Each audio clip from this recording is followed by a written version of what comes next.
and it's officially time to go. It is 8 p.m. UK time. We are live from Guilford.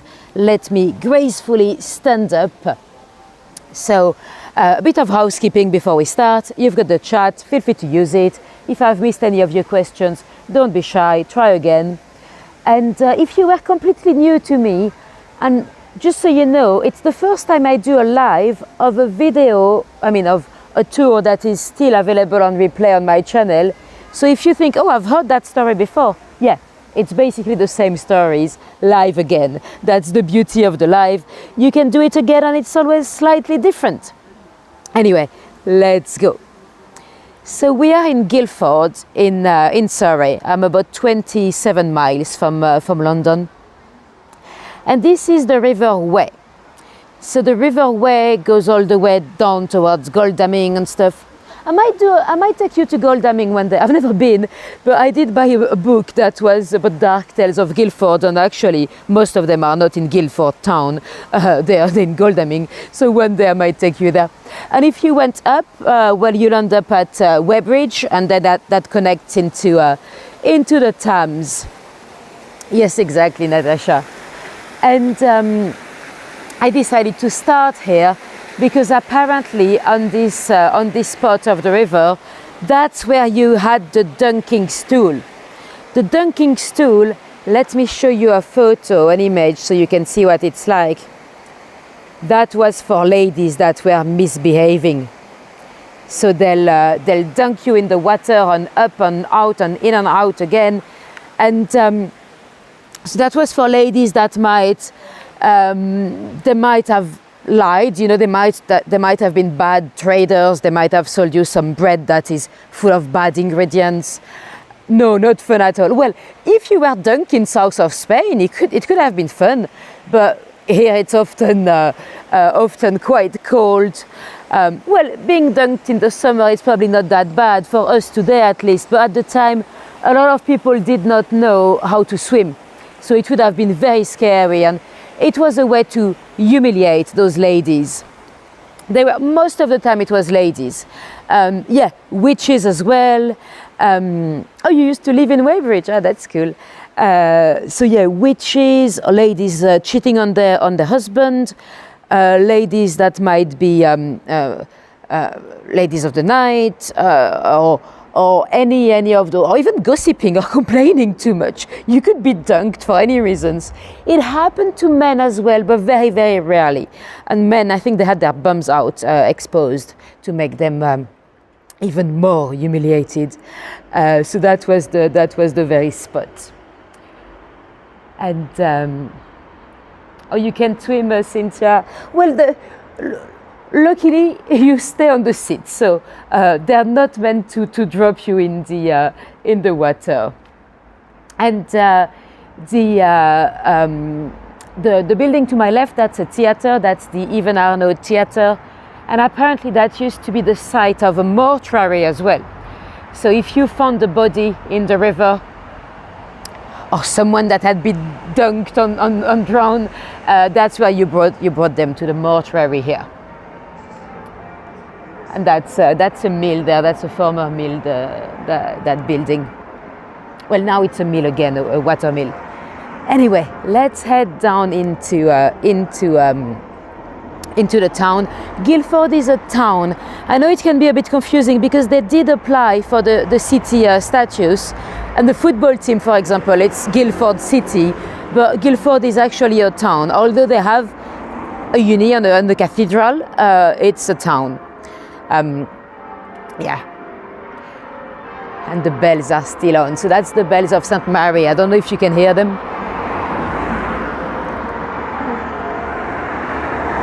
So we're gonna go up Pispot Alley.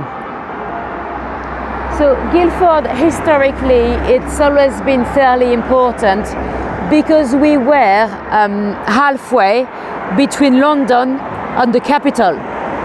The capital at the time, you might remember, was Winchester. So that was on the Pilgrim's Way. If you, all those pilgrims going from Winchester towards Canterbury, they would often stop down here. And I might have called it Pispot Alley because it used to be called Pispot Alley, but it's been renamed Rosemary Alley. It was called Pispot Alley because back in the times before the public sewer, people had those latrines, you know, and they used to drop everything through the windows. And they'll shout, garde à l'eau, before to drop it, which is why we got the loo. That would have all run down this way to go down the river way. So that's why it's Pispot Alley. It's a shame that they've changed it. That's a cool address. I'd like to tell people I live at number 8 Pispot Alley, but sadly I cannot afford a flat here anyway, and they've changed the name. Let me show you a bit of the church. That's where the bells are running. And I hope the signal will be good, because last time it was a bit dodgy here. But so this little graveyard, like many graveyards in Victorian times, it was completely saturated. They moved, well, they stopped burying anybody here, and everyone had to be buried at the Mount Cemetery. So that's where we were earlier. Some of you were with me earlier in the Lewis Carroll tour. And the tower here, it's actually it's a Saxon tower. It dates back to the 11th century. So that's amazing. The rest of the building, it's more 13th century, but the tower is proper old.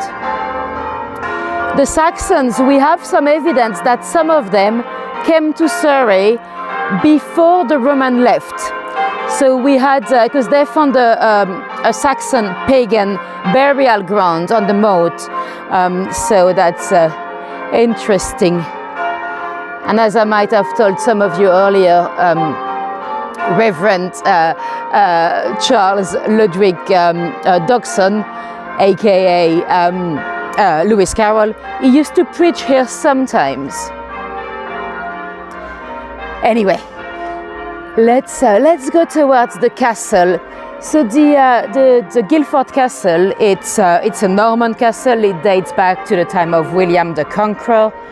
When William the Conqueror took over London, he built the tower and he commissioned 9 castles, like fortress, a day walk from London, and Guildford Castle is one of them. But before we reach the castle, let's have a look at this lovely little pub here. So that's the King's Head. It is one of the most haunted pubs in London. In Guildford, we're not in London. According to the staff, they have 3 ghosts. Most of those ghost stories, they've not been much sightings in the last few years. Very often it's much older than that. And according to the staff, they had 3. They had some sightings of a gentleman, an old man, sitting on a chair. They had some sighting of a young girl. They nicknamed her Mary. Apparently she was wearing Victorian dress, and an older lady. And there were so many complaints of the ghost that eventually they had to call a psychic. So the medium came, and she was able to indeed identify the ghost. She says, no, there's only 2. I cannot find any third one. No gentleman, so you indeed have 2 ladies. But the little girl, she says, is not a little girl. She's just a tiny lady. Apparently she was 32 when she died, and she was just quite short. And she said she hated men because she was pushed into a fireplace. And that's all the information she got. And the other ghost, the older lady, apparently she's quite fun because she helps the staff. Sometimes they might be working alone, and they hear somewhere, because she checks the pumps, the beer pumps. So sometimes they're working alone and they'll hear Foster's out. So yeah. And apparently the little ghost, they claim that they like to process food orders on the till system. Who knows? Anyway, cool pub with a nice little beer garden. Yes, ghosts are bumping into each other. So that's the Guildford Castle up there. We'll go up to have another view.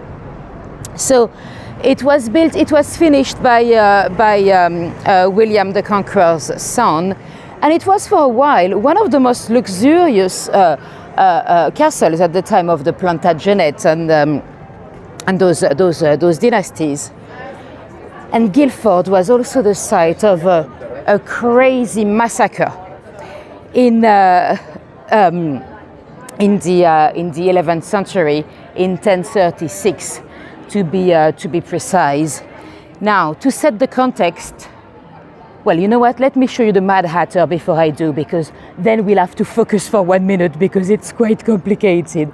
Let me show you this beautiful little shop, the Mad Hatter. So, as some of you know, Lewis Carroll has spent quite a bit of time here in Guildford. If you've missed it, I've just done a tour about him and his resting place. I'll pop the link in the description. This way, if you've missed it, you can watch the replay. But yeah, lovely little hat shop there. And so yeah, there was. Let me set the context. So before William the Conqueror and all that. We had many different little kingdoms, you know, in England, but by the 11th century, Wessex had become the main one. So you had all those little, you know, Sussex, Middlesex, Essex, but Wessex had become the most powerful one, and the King of Wessex was Nathalie the Unready. And Nathalie the Unready, he was married to Emma of Normandy. So Emma, being a French lady, she was very smart. She gave Nathalie the Unready 2 sons, Edward, that much later on Edward will become Edward the Confessor, but we're not there yet, and Alfred. But then, after Nathalie, we had King Knut. He took over the power, so he was a Viking Knut. And Emma, well, she married Knut instead. So she went from one king to another. And with Knut, she had a son, Artaknut. But the thing is, Knut had a son before Emma. He had a bastard that was Harold Harefoot. Harold, not to be confused with Harold Godwinson. That's about 30 years later on. That's the one that was killed with an arrow in his eye at the time of William the Conqueror and all that. So we are 30 years earlier. And so when Knut died, the problem is that his heir, Artaknut, the son of Emma, he was away, he was busy fighting a battle in Denmark. So they decided to put this bastard that was older. I should be careful with my vocabulary. I don't know what triggers YouTube's. At the time, it was a completely fine word. Let's say legitimate.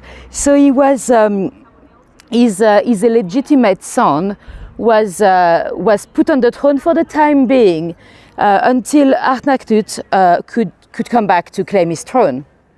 But the thing is, Emma, she was under the impression that Harold was in there to keep the throne for himself. And he actually, in Winchester, he took all the belongings from the Queen Dowager, and Emma was convinced that he wanted to stay on the throne. So to protect the interest of her son, Artaknut, that was still in Denmark, she invited her first sons, Edward and Alfred. She called them from Normandy. She told them to come over, not as an invasion or anything, just to come over to help her protect the interests of Artaknut. And the boys came. Well, we're not actually 100% sure that Edward did come. He might have turned around at Southampton, or he might have not come at all. But Alfred did come with about 200 men. And there was a very powerful Lord Godwinson, that was a great defender of the rights of Artaknut. He decided to invite Alfred here to Guilford with his 200 men for a dinner, a celebration. So they came here and they feasted.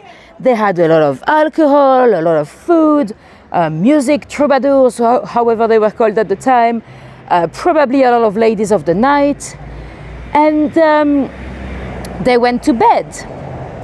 In the middle of the night, they went into their tents and everything.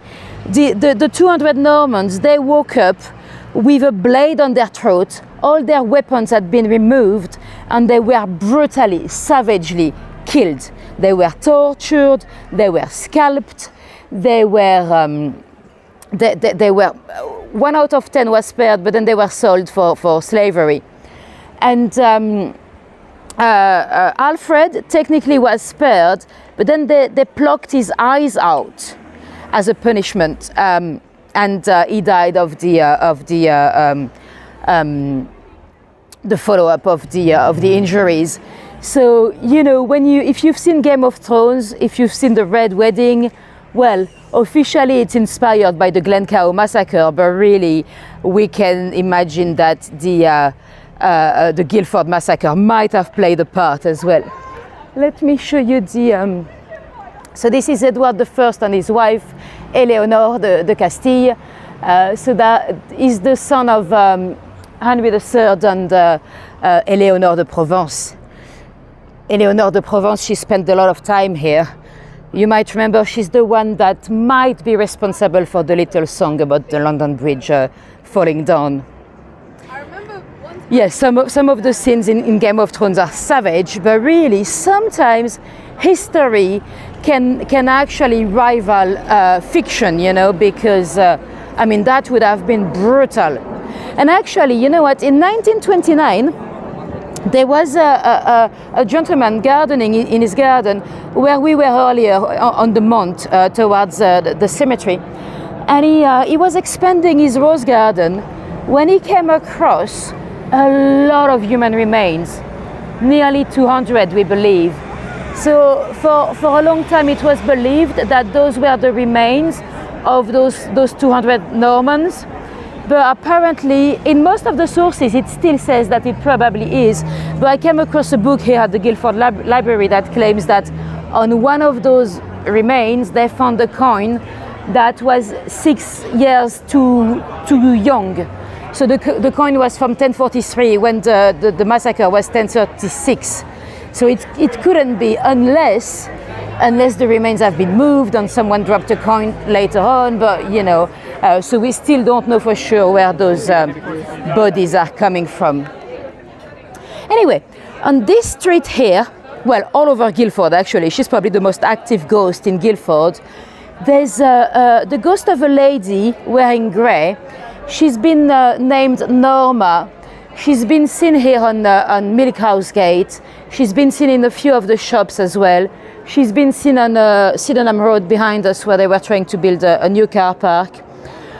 We do not know, so this next story, we do not know if any of that is true. It's like a little urban myth. But some say that they know exactly where the ghost is coming from. It's Lorna. Lorna, she was the daughter of a Quaker. In the late 1600s, we started to have a lot of Quakers in Guilford. So for the ones that don't know, the Quakers, they were very liberal in terms, actually very modern in terms of religion. Because, you know, in the 1600s, you'd have to go to church and you'd have to go to your local church. You know, there was no options.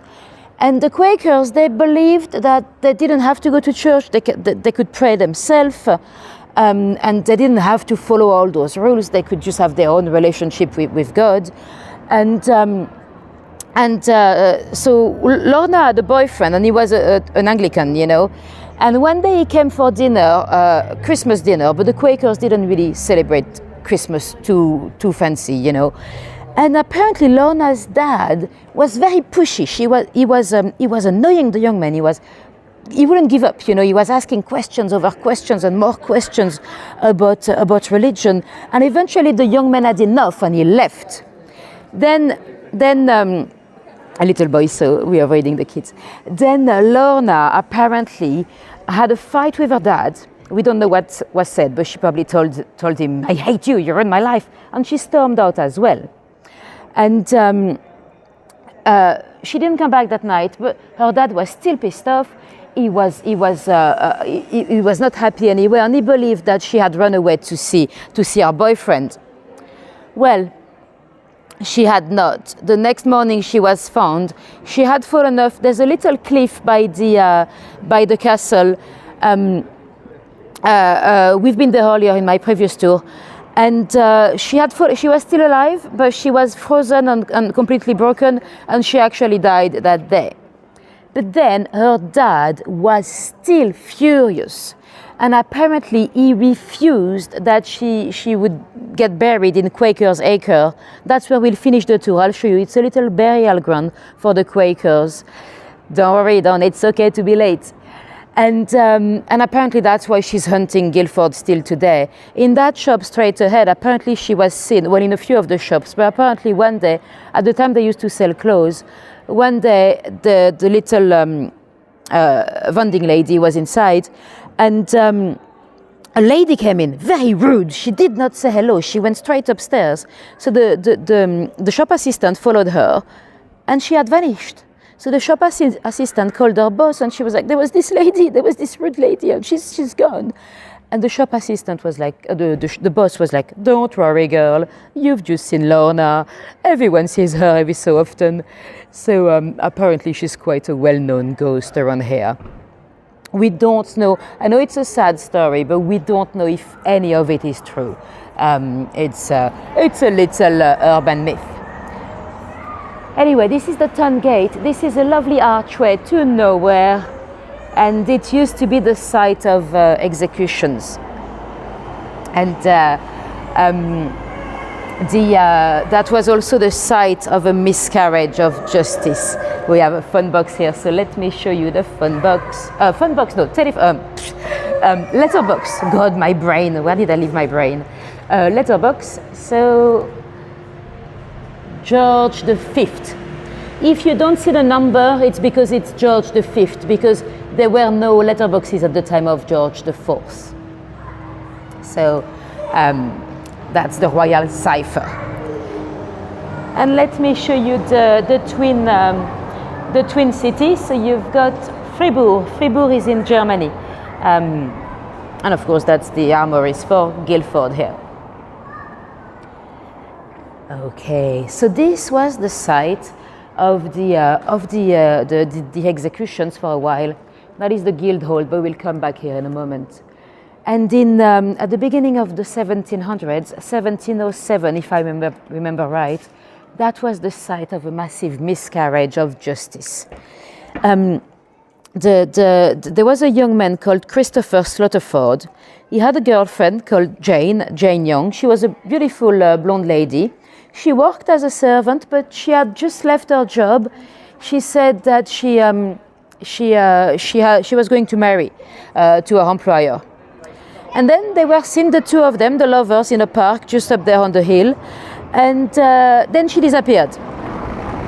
And very quickly, Christopher was accused. But at that moment, she's still missing. There's nobody yet.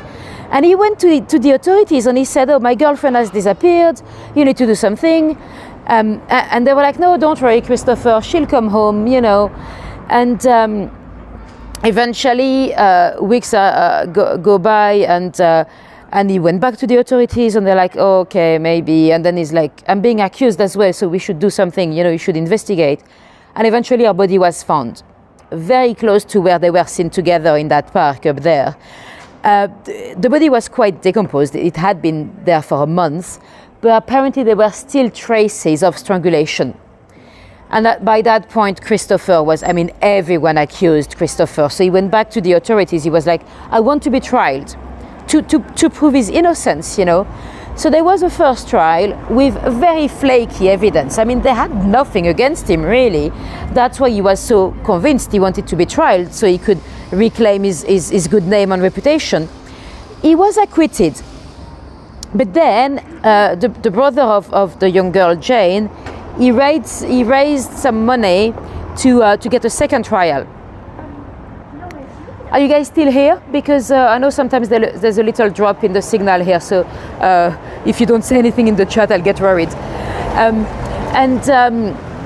So the brother raised some money, and to have a second trial, perfect, a private trial, and with the very same flaky evidence, he was convicted, murder. So he was sentenced to hang, public execution right here. And he was very unlucky because at the beginning of the 1700s, there was some kind of a process that if you were convicted in a trial that was a private trial, it was not a state case, then you could not apply for a royal pardon.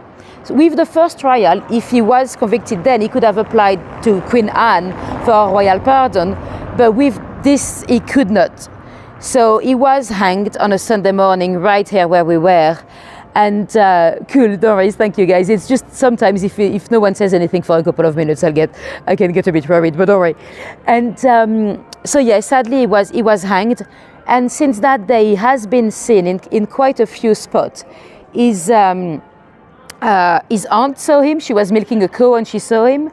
There was another guy that was actually one of his main persecutors. His name was Roger Valor.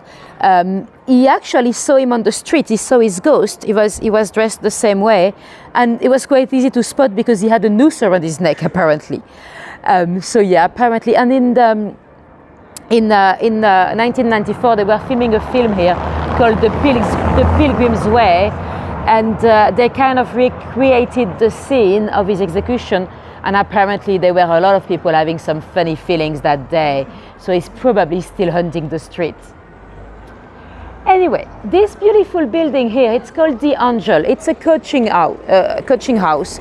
Those coaching houses, they were basically like hotels, but you'd come, before the trains, if you wanted to go, let's say, to Newcastle, you'd have to go on one of those coaches, and they would stop into those coaches in. The Royal Mail would also use them, and this one has had some very famous guests like Dickens, the Admiral Nelson, Jane Austen as well, and guess what? It is haunted. The ghost story here started in in 1969 to be precise. There was a lady that was booked and she was in room 1 when she picked up the phone to call reception, and then she didn't say anything. So the receptionist was a bit worried because why would she call and say nothing? So the receptionist went up, and she didn't know if she could open the door. She knocked, but no answers. So she slowly opened the door, and the lady was still there. She was stood in the middle of the room with the telephone still in her hand, staring at the cabinet with a mirror, and she was like, "There's a man. I've seen a man. There's a man a man with a mustache. A man in the mirror." And then when she could kind of come back to a normal self, she requested to. Is there anywhere in England that Dickens didn't visit? Well, you're quite right, Tish. And it's not only the places in England, it's also the pubs. I mean, there's so many pubs that claim that Dickens has been there. If he had indeed been into all those pubs, he would have never had time to write all the amazing books he wrote. But yeah, whatever they claim, I choose to believe it because I have more stories to tell. And so yeah, the lady was still stood, and then she requested to be moved to a different room. They did, and that was it really. Then about a year later or 2 years later, so nothing happened for a little while. A year later, I think it was 1970, Mr. and Mrs. Dell from Bayswater, they booked the room, and through the night, Mr. Dell could not. He couldn't sleep well. He kept moving in the bed, and he didn't want to wake his wife, so he decided to move and go and sit on the sofa. He sat on the sofa, just looking into the room, when he came across a sighting in the mirror on the cabinet. He could see a man with a mustache and some kind of uniform, like a Eastern European army uniform, and he was staring at the man to check that his eyes were not deceiving him, and the man was still there. So he decided to go and wake up his wife, and the wife came. At first she couldn't see anything, but then she could see him, a man with a mustache, and apparently he then picked up a little a little napkin on which he drew the portrait, just a little sketch of that man, and then that was it. Then again, a few years later, there was an actor, Roger Moore, that came on stage here, and apparently he did not see the man, but he felt like a presence, and someone opened the Bible. And the receptionist came in the room and she was like, oh, that's interesting that they chose that verse of the Bible, because usually they don't like this one.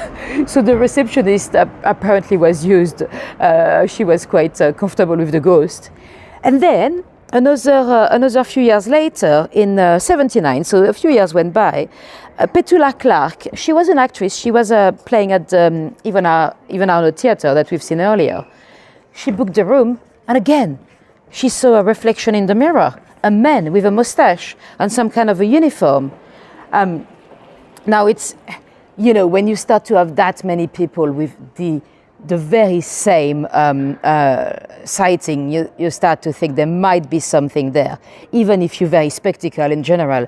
Some people believe, the cabinet is gone, but some people believe that the mirror might have been stuck on a print somehow. And somehow, you know, it's not supernatural, but somehow you can see through the mirror and see an image. We cannot check anymore because the thing is gone. And in the 90s, they were filming at the hotel. They were filming a show called the Y-Files. And actually more ghost stories came up. Some people also claim that they've seen a nun. But you have to be careful when people see a nun, because in medieval time, any married woman, they might be wearing some kind of a hoodie, so they might look like a nun when they're not a nun, you know. Anyway, this beautiful building, the body shop, the structure of the building is Tudor, and guess what? It is haunted as well. That story, I tend to doubt it a little, but hey-ho.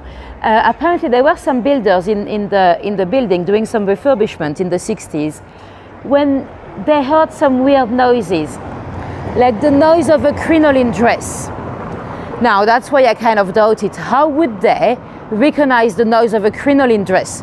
Those guys are builders, you know. I didn't even know that crinoline dresses were making any type of noises. And they were sleeping in there because the trains are quite expensive, you know, so to save on commute, they decided to sleep in a sleeping bag and stay there, and they'll be at work early the next morning. And they destroyed a wall. There was like a double wall, and inside they found the remains of 8 cats. Now, finding one cat, it's not unusual. I might have told you about those cat bodies when we were at the London Bridge. There was a medieval practice called immurement. Mur is French for wall. So immurement, it is to put something or somebody into a wall, and they often put a dead cat into a wall. They somehow believed that the spirit of the dead animal will protect the building against the misfortune. But finding 8 dead cats, people might have been worried. People would have been scared of something in that building, of what we don't know. I don't think they would have been killed for that. You know, they were finding them wherever. Well, actually, I don't know, but I don't think they were slaughtering cats to put them in. Don't worry, or at least I've not read about it. And what a coincidence! A few years later, they were 3 young actresses. They were studying at the school, the theatre school down there. And again, at night, they could hear some funny noises. And again, the noise of a crinoline dress. Those actresses, I believe them a bit more because they were actresses, so they might have had some kind of you know, theatre dresses and stuff that could be crinoline dresses. But the builders, to be honest, I'm like, yeah, right. Anyway, let me show you the Guildhall again while we're here, because it's quite, it's beautiful at this time because you still have a bit of light, and you already have the night light on the building itself. So the Guildhall, that's where you have those associations of traders back in the days. And there was a clockmaker that went to see if he could open a shop on the street, but he didn't have the money to pay the Guildhall to be allowed to trade here. So they turned him down. And apparently he decided to build this amazing clock. His name was John Aylan. It's all gilded and everything, and he gifted it to the Guildhall, and then they were like, okay, then you've got your permission to trade. It's the Guildhall, they've redone it at the time of Elizabeth I, because she came on visit. So the building itself is quite old, but the facade, it's newer. It's from the 17th century. Anyway, let's go and take a look at the Abbot Hospital. When I say hospital, think about hospital as hospitality, really. And usually at daytime, no, I should go back on the pavement. At daytime, this is pedestrianised, but in the evening, the cars are allowed back in. So I shouldn't venture in the middle of the road. It's well, it's not cobbles actually. Those rectangular ones, they are sets. They're called sets, not cobbles. Anyway, so yeah, hospital at the time, you know, there was not much they could do to treat people. So it was, yeah, like a hospitality, really, a place you could come and stay. And George Abbot, he was from Guilford, and he was an Archbishop of Canterbury. He's the only Archbishop of Canterbury that has killed somebody. It was an accident. It was a hunting accident. With a crossbow, he killed the man. And guess what? It is haunted. Today, by the way, it is an accommodation for modest religious older people. And there's a room called the Monmouth room after the Duke of Monmouth. He was the illegitimate son of of Charles II. So you might know Charles II, the Merry Monarch. The building, I know it looks a bit Tudor, but it's actually Jacobean. It looks a bit like Hampton Court, really, but it's the time of James I. And so yeah, the Charles was he had all those mistresses, and because he did not have any sons with his actual wife. After him, the crown should have gone. It was going towards his brother James II, but James was a Catholic, so that was a bit of an issue. And his first illegitimate son, James Scott, he was a Protestant, and he was convinced that his parents had secretly married. So then he would have been the heir to the throne, you know. According to Charles II, that's not true. He never married her. The mummy probably lied to a little boy because she probably did not want to be a fallen lady in his eyes, you know. So who knows? But officially, he was illegitimate. Officially, they were never married. So he came from France.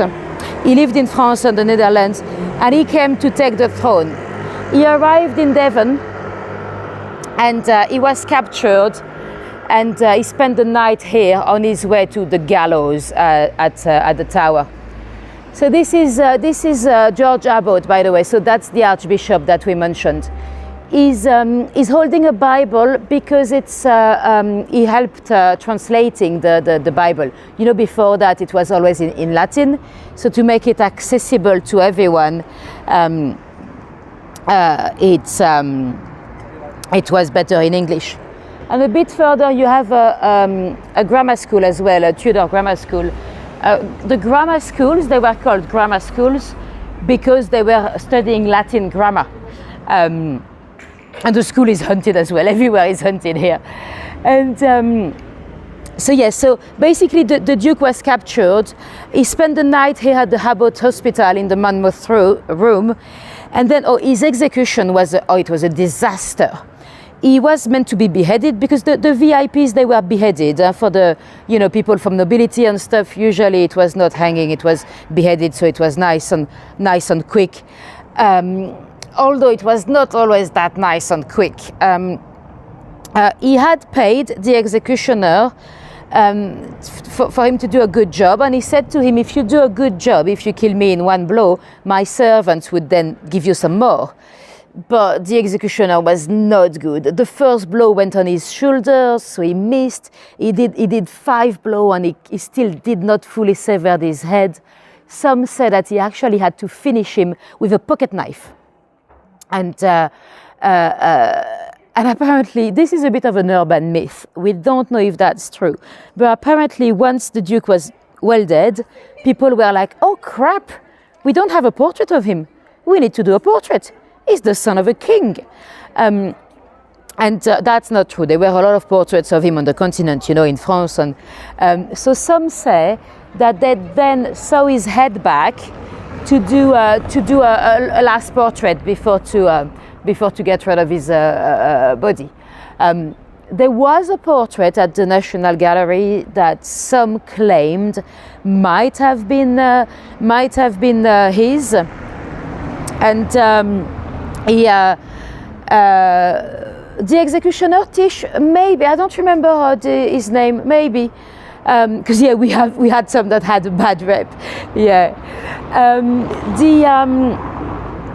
so yeah, that name, that portrait, sorry, we don't know now. They believe it might not have been him, so we still don't know if that was ever. If there was ever a portrait, and if so, where is that portrait? Anyway, we've got some lovely little tiles, mosaic painted tiles, representing the life of George Abbot. And look, the plague. There's 4 of them. So that's the back of the building. And the front here. Hi Barbara, welcome. And that was the first public statue in Guildford, by the way, when they put his statue. Anyway, I have one last dark story for you. I'm sorry, it's a very sad and very shocking story, but I think it deserves to be told. In the 70s, you might know, we had a lot of bombings from the provisional IRA, the Irish Republican Army. So that was terrorism. For the ones that don't know, the IRA, they basically wanted the English out of Northern Ireland. There were a lot of violence in Northern Ireland, and of course here as well. And there was a young man called Jerry Conlon. He had left Belfast because he was a bit of a petty thief, and his parents believed he was going to get into trouble in Belfast, so they put him on a boat, and they sent him here to live with his aunt in London, not here. And on the boat he met his mate Paul, and they went together to London. He was meant, yes, exactly, Barbara, in the name of the Father. So that's a great movie about the life of Jerry. Great movie, apart from the fact that they at the end of the movie he's in prison with his father. They were never in the same cell. That would have been too nice. They were in different cells, but yeah, quite realistic movie. And so yeah, Jerry went to. He was meant to live with his aunt, but he wanted to do drugs. His aunt was quite a classic Irish lady. You don't do that at mine. So he ended up living in a squat with a lot of hippies, really, and he took a lot of drugs. He partied. He stole from people. And that night in autumn of 1974. He was on a bench in London talking to a homeless, and the homeless was Irish as well, and the homeless told him, "Son, go back home. If you stay in London, you'd finish like me."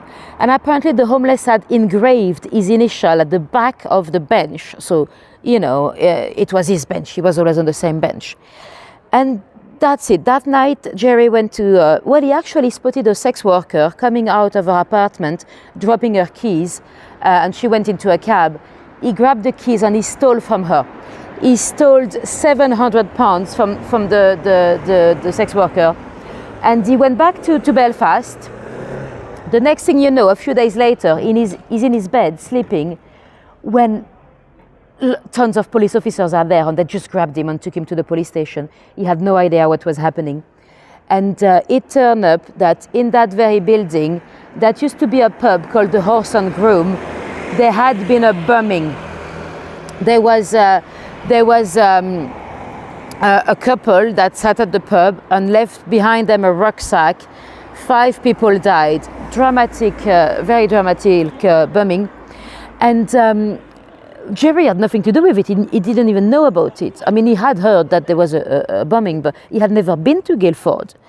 And there was a new law that had just passed that in the case of terrorism, you could be interrogated non-stop for 7 days and nights. So Jerry was, well, they were separated. So it was not only Jerry, it was the 4 of them.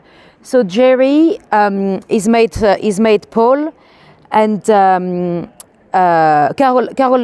was not even Irish, she was an English girl, and Patrick Armstrong. So the 4 of them were arrested. They were put into different cells and interrogated. They were hit, they were slapped, they were naked.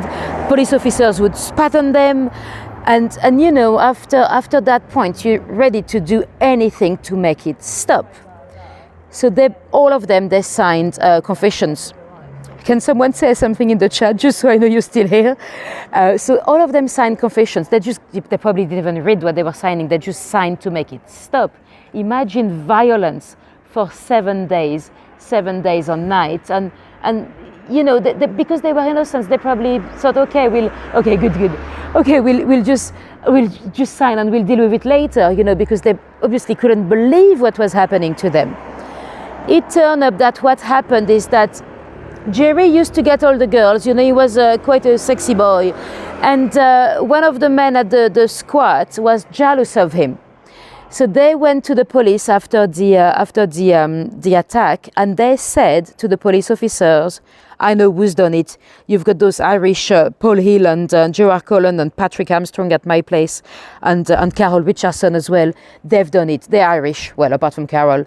And that's it. There was absolutely no evidence against them. And would you believe they were put into prison? 15 years they stayed in prison. And 5 years later, the actual IRA soldier, they called themselves soldiers, they believed they were an army. Well, one can argue that the difference between war and terrorism is, you know, a bit vague. The soldier, the IRA soldier that had done it, he was arrested, and he was arrested for something else, and he said to them, "You can put me down for Guilford as well, I've done it." Did they put him down? No. They knew by that point that they were keeping those innocents in prison. And you know what? The homeless on the bench that Jerry had given as an alibi, he was found. They found him, they interrogated him, but they hid this piece of evidence. It was in a file. 15 years later, a new lawyer, she was able to find the file, and it said on the file, "Do not show to the defense," not to show to the defense. So finally, she managed to get him out of prison. But 15 years later, I think it's in 87, I've got a photograph of the day of his release. And the police officers that kept them in there, the police officers that hid the evidence, the police officers that knew that they were innocent, well, they were not convicted of anything. So it's, they were used as scapegoats, you know. People wanted them caught, people were infuriated by those bombs and those, but it's not a good excuse to put any innocent in prison, you know. And not only were those 4 in prison, but 7 members of Jerry's family had been arrested as well. His dad, his aunt, they were accused of supplying the bombs. They had nothing to do with it. So that's the Maguire 7. And they stayed in prison for years. His dad, Giuseppe, Giuseppe is called Giuseppe not because he's Italian, he's Irish, but he was named after the ice cream seller man on the streets. Giuseppe died in prison. Then when they were finally released, Jerry was given money by government, but that doesn't really help. And he became addicted to crack, and apparently he became friend with Johnny Depp as well. But yeah, he never fully recovered, and how could you, so yeah, that's let me show you, I think there's the name of the victims here. Let me show you the names of the 5 victims, because they should not be forgotten as either. Paul Craig, William Forsyth, Anne Hamilton, John Hunter, and Caroline Slater. The pub was targeted because it was frequented by a lot of soldiers.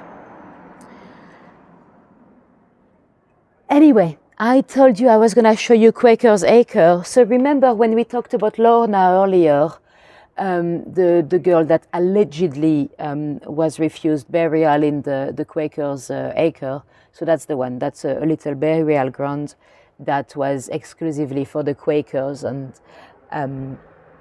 now it's a lovely little garden of remembrance. But yeah. Anyway, that's gonna be the end of the tour. Let me show you my face again, and let me know if you have any questions for me before I go. Quaker's porridge, yes. I don't know if it's international. I don't know. I don't know if people have Quakers anywhere else. Anyway, thank you very much for coming today. Hope you enjoyed it. If you did, make sure you give it a like. If you were completely new to me, hopefully you'll subscribe. If you want to make sure you don't miss out on the fun next time, you might want to subscribe, because YouTube is not amazing at